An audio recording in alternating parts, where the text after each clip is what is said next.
Hello everyone, welcome back to दिराना academy. So आज के लेक्चर के अंदर हम क्लास 10th आईसीएसई फिजिक्स का जो चैप्टर नंबर 5 है उसके पार्ट बी का नेक्स्ट टॉपिक करेंगे, जिसका नाम है इंफ्रारेड रेडिएशन। तो बिना कोई टाइम वेस्ट किए चलिए शुरू करते हैं। तो देखिए, हमने ऑलरेडी डिस्कस कर लिया था वेरियस स्पेक्ट्रम ऑफ लाइट के बारे में। हमने ये डिस्कस किया था कि जो पर्टिकुलर स्पेक्ट्रम हमें दिखाई देता है हम उसको कहते हैं विजिबल स्पेक्ट्रम, और उसके अंदर 7 डिफरेंट कलर्स होते हैं जो कि विबग्योर से हमने याद किया था। उसके अलावा कुछ ऐसे स्पेक्ट्रम भी एग्जिस्ट करते हैं जो हमें दिखाई तो नहीं देते, पर उनका जो इफेक्ट है वो हमें दिखाई देता है। तो उन्हीं का नाम रखा इनविजिबल स्पेक्ट्रम। लास्ट लेक्चर के अंदर मैंने अल्ट्रावायलेट रेडिएशन के बारे में डिस्कस किया था। तो आज के लेक्चर के अंदर मैं आपको उसका जो नेक्स्ट स्पेक्ट्रम है, दैट इज इंफ्रारेड रेडिएशन, उसके बारे में डिस्कस करूंगा। तो चलिए जल्दी से देखते हैं हम इसके बारे में। इंफ्रारेड रेडिएशन सबसे पहले डिटेक्ट हुआ था विलियम हर्शल को इन 1800। उनका यह कहना था कि एक्चुअली में, अगर आपको याद हो, मैंने आपको विबग्योर के बारे में बताया था, दैट इज विबग्योर के बारे में बताया था, जिसमें मैंने आपको कहा था कि जो वेवलेंथ है वो आपकी इंक्रीज करती है from violet to red, right. अब ये जो रेड रीजन है ना, इसके बाद मतलब एक ऐसा पर्टिकुलर रीजन जिसके अंदर अगर मान लीजिए मैं कोई भी थर्मोमीटर को लेके आता हूं तो उस थर्मोमीटर के अंदर एकदम से चेंज आता था। तो उस चेंज को देखकर विलियम हर्शल को यह लगा कि रेड के राइट साइड में, मतलब विद इंक्रीजिंग वेवलेंथ, कोई ऐसे पर्टिकुलर वेव तो एग्जिस्ट करती है जिसके अंदर है हीटिंग इफेक्ट, जिसकी वजह से आपका जो थर्मोमीटर है उसका टेम्परेचर एकदम से राइज होता है। देखिए, मैं आपको इसको दिखाता भी हूं ये कैसे किया। अब देखिए, जैसे कि ये मेरा केस है। इस पर्टिकुलर केस में क्या हुआ कि एक थर्मोमीटर था। उस थर्मोमीटर को एक्चुअली क्या, जो उसका जो बल्ब है ना, उसको पहले ब्लैकेंड किया गया। उसको ब्लैकेंड हमने इसलिए किया ताकि वो एक गुड ऑब्जर्वर ऑफ हीट बन सके, ठीक है। फिर हमने उसको मूव करवाया टुवर्ड्स द रेड एंड।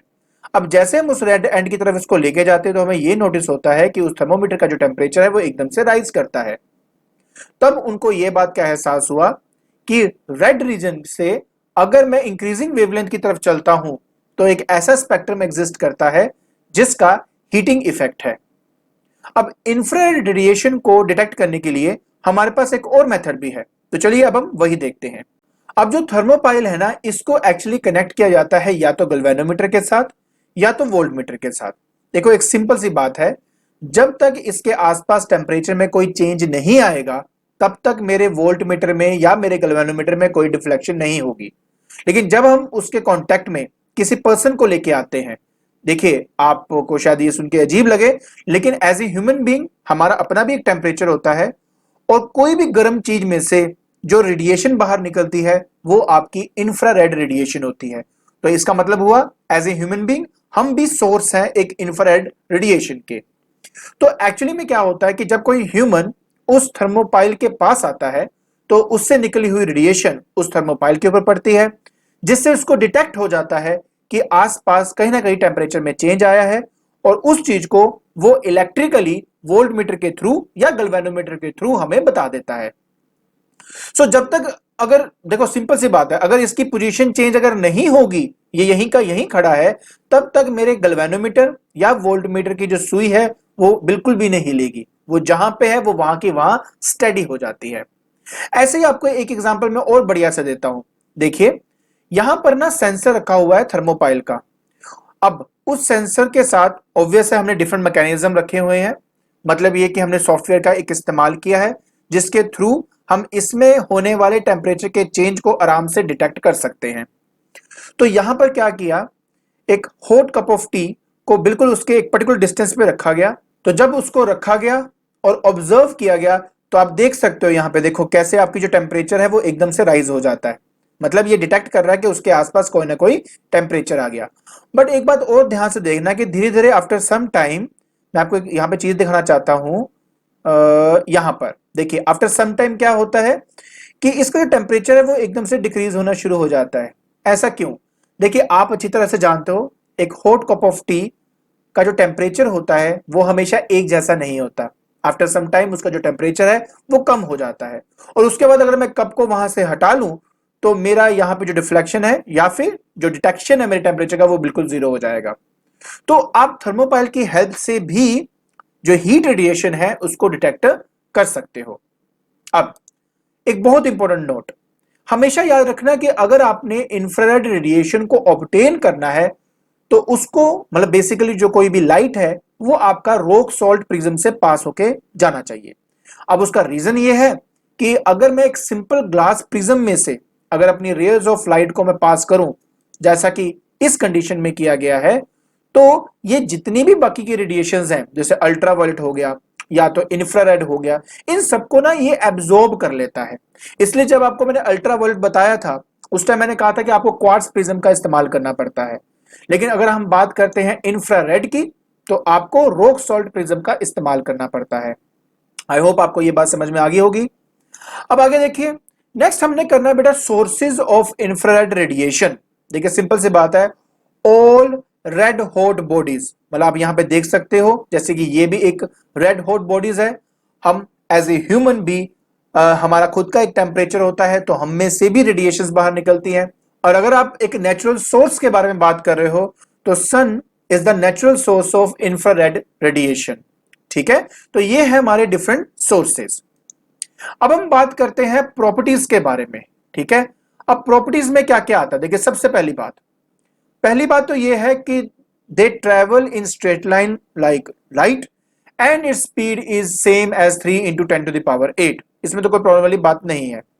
अगर आपको याद हो मैंने आपको ये जितनी भी रेडिएशन थी ना इनकी जो कॉमन प्रॉपर्टीज थी वो बताई थी, और वो प्रॉपर्टीज हर एक में आप लिख सकते हो। जैसे कि पहले ये थी, दूसरी प्रॉपर्टी अगर आपको याद हो तो मैंने वहां पे बताया था कि वो आपका रिफ्लेक्शन एंड रिफ्लेक्शन के जो लॉज है वो ओबे करता है। तीसरा, अगर तो मेरा जो सोर्स ऑफ हीट है, ठीक है, अगर उसको मैं एक पैराबोलिक मिरर, ये पैराबोलिक मिरर है, उसके फोकस पे अगर मैं रख देता हूं तो उससे निकलने वाली रेडिएशन जब आपके इस पैराबोलिक मिरर पे फॉल करेगी तो आफ्टर स्ट्राइकिंग वो रिफ्लेक्ट होगी and they become parallel to the principal axis. उसी तरह अगर फोर्थ पॉइंट की बात करें, अब बर्निंग ग्लास, अगर इंफ्रारेड रेडिएशंस जो कि शॉर्ट वेवलेंथ की होती है हमारी सन से आ रही होती हैं, अगर मैं एक कन्वेक्स लेंस की हेल्प लेकर उन सबको फोकस करूं एक पर्टिकुलर पॉइंट पे तो आपको पता है कि उसमें इतनी अमाउंट ऑफ हीट तो बन जाती है कि वो एक पेपर को भी आसानी से बर्न कर सकता है, राइट। उसके बाद फिफ्थ पॉइंट है that they do not affect the ordinary photographic film. वो एक स्पेशली ट्रीटेड फोटोग्राफिक फिल्म्स को ही अफेक्ट करती है, एक ऑर्डिनरी फोटोग्राफिक फिल्म को ये कभी भी अफेक्ट नहीं करता।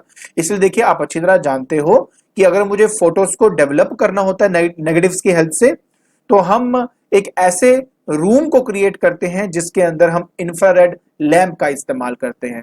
ठीक है, अच्छा सिक्स्थ पॉइंट की बात करते हैं कि they are absorbed by glass. मैंने आपको ऑलरेडी बताया है कि अगर आपने इसको ऑब्टेन करना है तो उसको रॉक सॉल्ट प्रिज्म जो है उसमें से पास करना है तभी आपको मिलेगा, अदरवाइज नहीं मिलेगा। ठीक है, सेवंथ पॉइंट आपको मैंने अभी बता दिया कि थर्मोमीटर की हेल्प से और थर्मोपाइल की हेल्प से आप उसको आराम से डिटेक्ट कर सकते हो। एट्थ सबसे इंपॉर्टेंट बात, पता है ये जो आपकी लाइट है ना, ये जो पर्टिकुलर, ना लाइट नहीं बोलूंगा, spectrum I think better word है ये आपका। तो ये जो पर्टिकुलर आपका रेडिएशन है, जो स्पेक्ट्रम है, ये आपका ज्यादा स्कैटर नहीं करता। अब आप बोलेंगे स्कैटर क्यों नहीं करता? एक्चुअली अकॉर्डिंग टू रे लीग उन्होंने कहा था कि हमारी वो पर्टिकुलर लाइट जो स्कैटर करती है उसकी जो इंटेंसिटी है वो इनवर्सली प्रोपोर्शनल टू लैम्डा की पावर 4 होता है। मतलब कहने का मतलब सिर्फ इतना ही है कि अगर तो वेवलेंथ मेरा लैम्डा की पावर 4 है, मतलब अगर जिसकी वेवलेंथ ज्यादा है तो वो कम स्कैटर होगा, उसकी इंटेंसिटी क्या होगी, कम होगी आपकी। सो इसलिए यहां पे लिखा है कि intensity of the scattered radiation I is 1 by wavelength की पावर 4। तो प्लीज ये बात ध्यान रखना। और क्योंकि देखो ये स्कैटर नहीं होती ज्यादा, इसी वजह से ये जो लॉन्ग डिस्टेंस है ना ये आराम से ट्रेवल कर पाता है। इसलिए हम कई जो सिग्नल्स होते हैं, जैसे वॉर के अंदर हम सिग्नल्स जब देते हैं तो हम रेड सिग्नल का इस्तेमाल करते हैं क्योंकि वो कम स्कैटर करता है। क्यों? क्योंकि उसकी वेवलेंथ ज्यादा होती है, इसी वजह से। इसके अलावा अब अगर हम बात करते हैं इसके हार्मफुल इफेक्ट्स की, तो अगर हाई डोज दिया जाए मेरे इंफ्रारेड रेडिएशन का तो वो जो स्किन है वो आपका बर्न कर सकता है। तो जहां तक बात करें हम इसके यूजेस की, आप अच्छी तरह जानते हो कि आज की डेट में जो डॉक्टर्स हैं वो थेराप्यूटिक पर्पस के लिए इसका इस्तेमाल करते हैं। दूसरा, देखो सबसे पहली बात तो ये हो गई। दूसरा, they use in photography at night. आप अच्छी तरह जानते हो। देखो, अगर आप ये जो पिक्चर है अगर आप देखोगे तो यहाँ पे जो रूम है इसमें डार्कनेस है, यहाँ पे आप उस पर्सन को आराम से नहीं देख सकते।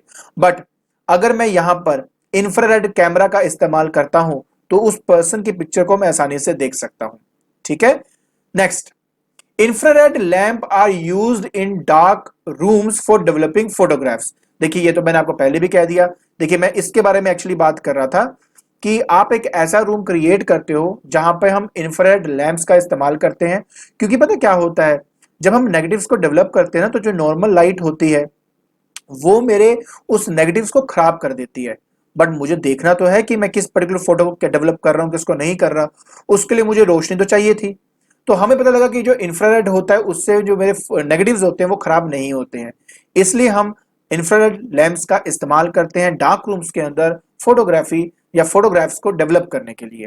क्लियर हो गया? अब उसके आगे देखो प्लीज।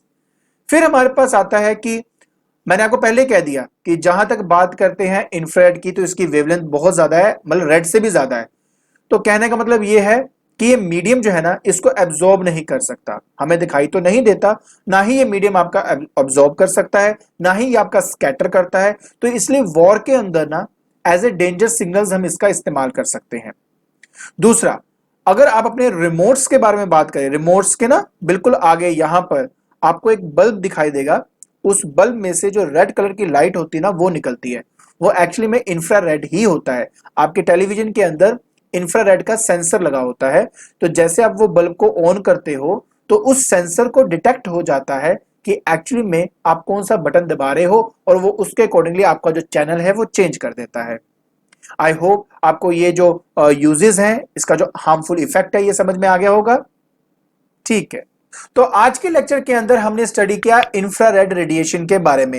आई होप आपको यह समझ में आ गया होगा कि इसकी डिटेक्शन कैसे हुई थी, इसकी प्रॉपर्टीज क्या है और इनके यूजेस क्या है। अगर आपको मेरी वीडियो पसंद आ रही है तो please like it, share it and subscribe it. आज के लिए बस इतना ही। Thank you so much.